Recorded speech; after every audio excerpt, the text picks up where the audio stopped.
to keep our minds the way we want it. What we create in the world is also going to be very accidental and haphazard.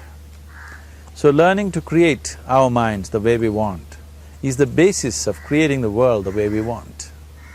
There is a wonderful story in the yogic lore. On a certain day, a man took a walk. He went for a long walk. Accidentally, unawares, he walked into paradise. Fortunate, isn't he? He just took a walk and he landed up in paradise. After this long walk, he felt little tired. So he thought, oh, I'm tired, I wish I could rest somewhere. He looked around, there was a nice tree, underneath which there was very cushiony grass. So it was inviting. He went and put his head down there and slept. After a few hours, he woke up, well rested, and he thought, oh, I'm well rested, but I'm feeling hungry, I wish I had something to eat. And he thought about all the nice things that he ever wanted to eat in his life. And instantly, all those things appeared in front of him. You need to understand, there the service is like that. Hungry people don't ask questions. Food came and he ate. Stomach became full. Then he thought, oh, my stomach is full, I wish I had something to drink.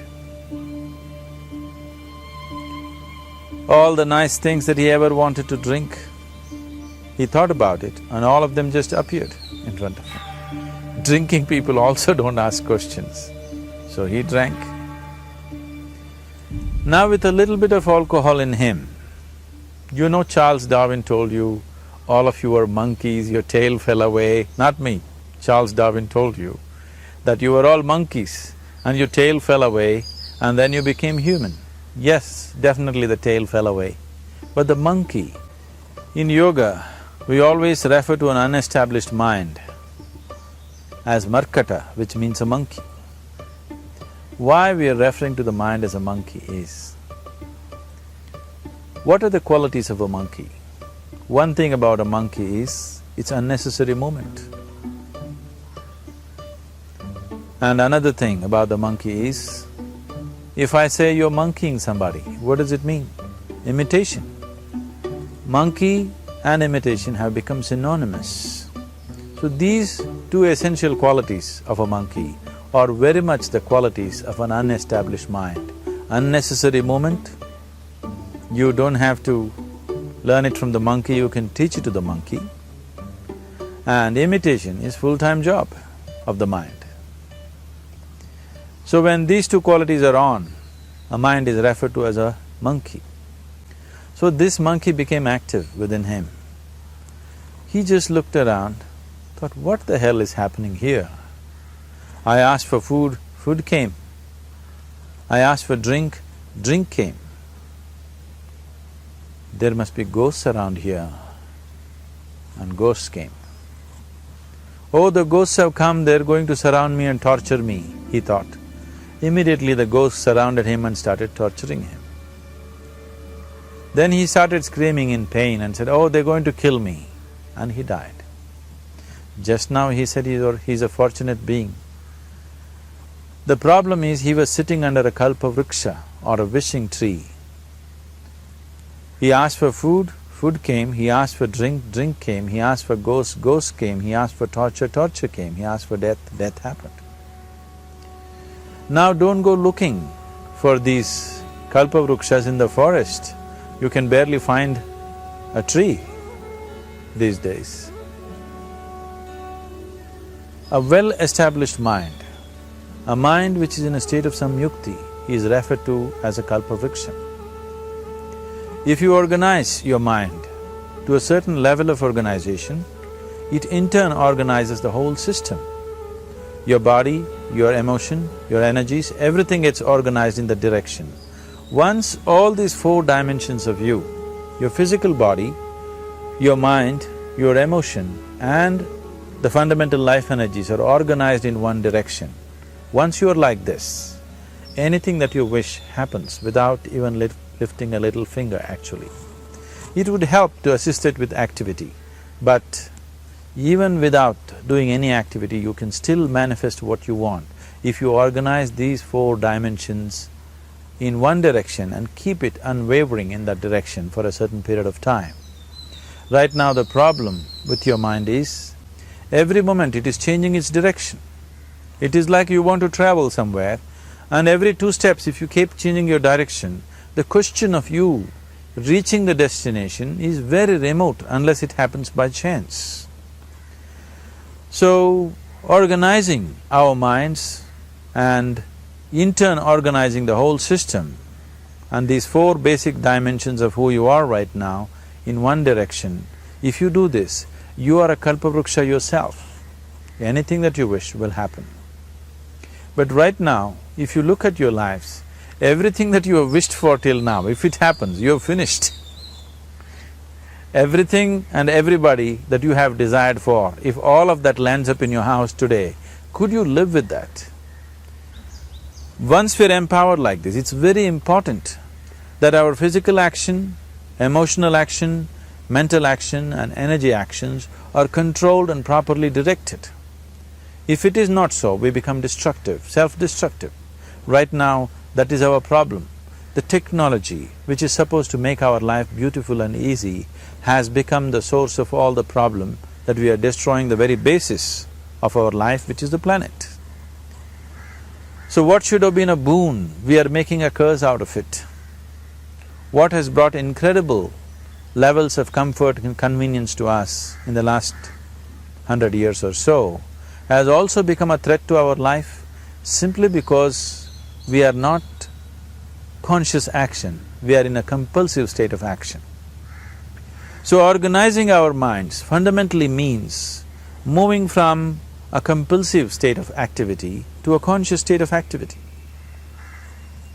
You might have heard of people for whom they asked for something and beyond all expectations it came true for them.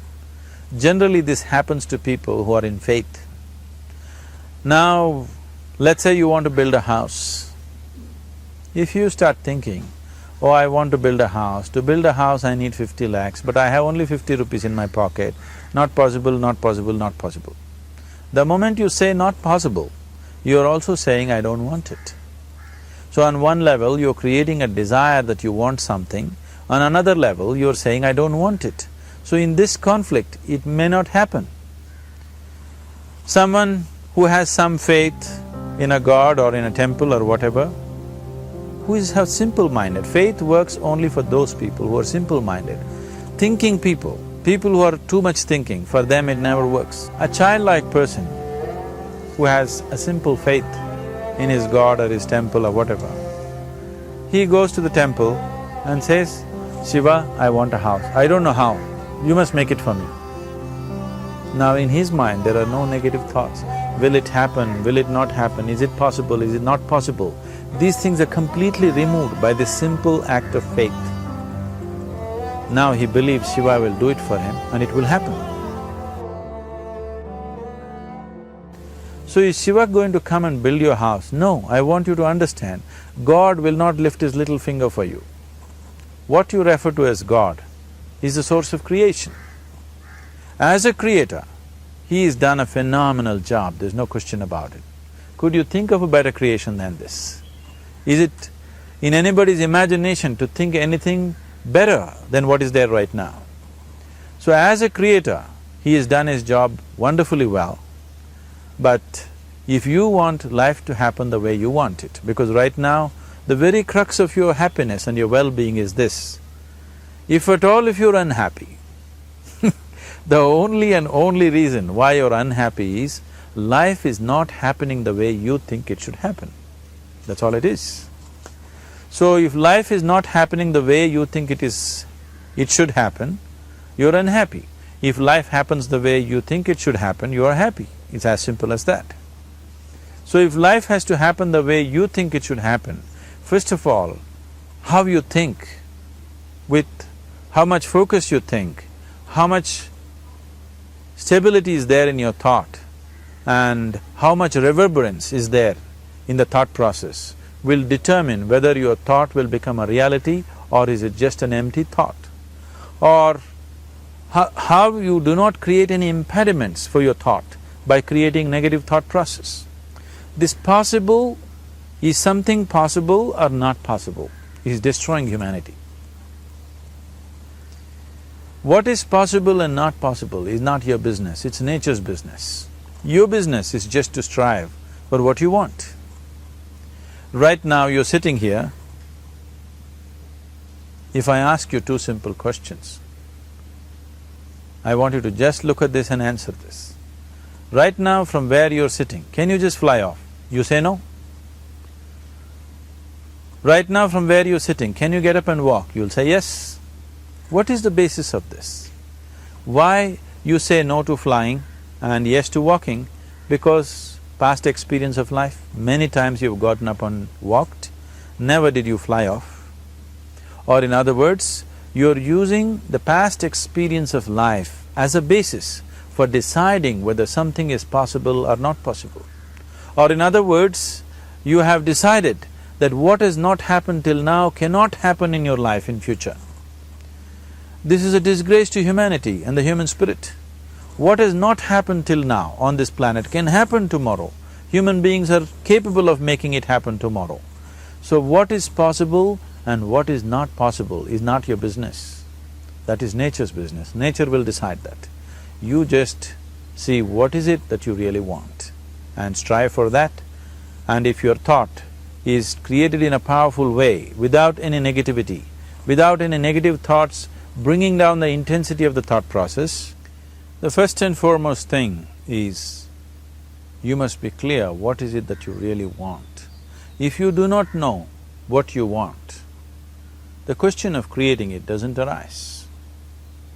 If you look at what you really want, what every human being wants is, he wants to live joyfully, he wants to live peacefully.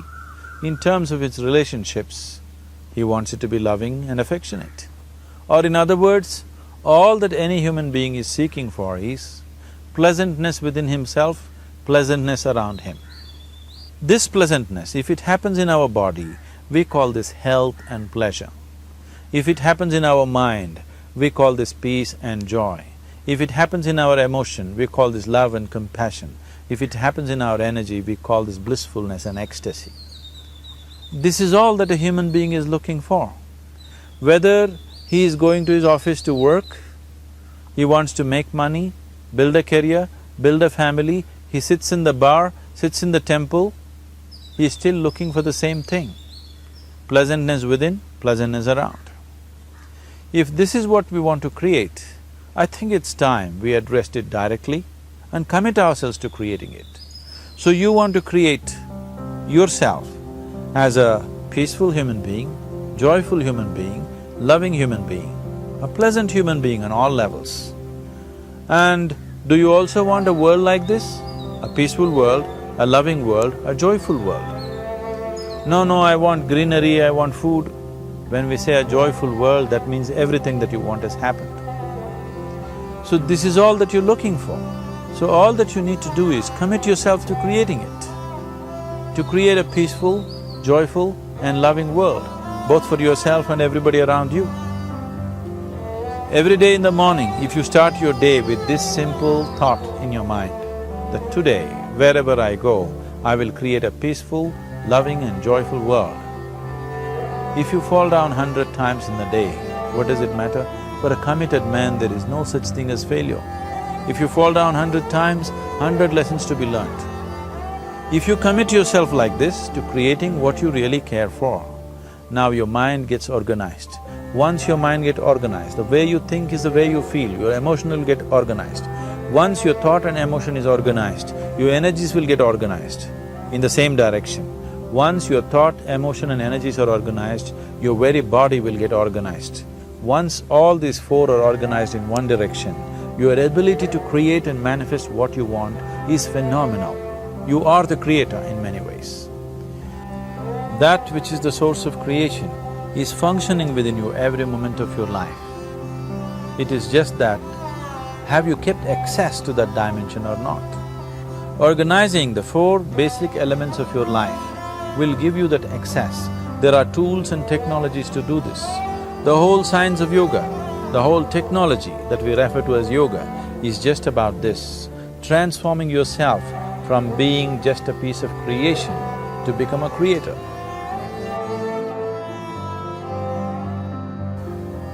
It is my wish and my blessing that every human being in this world should have this access to the source of creation within himself so that he can function here as a creator, not just as a piece of creation.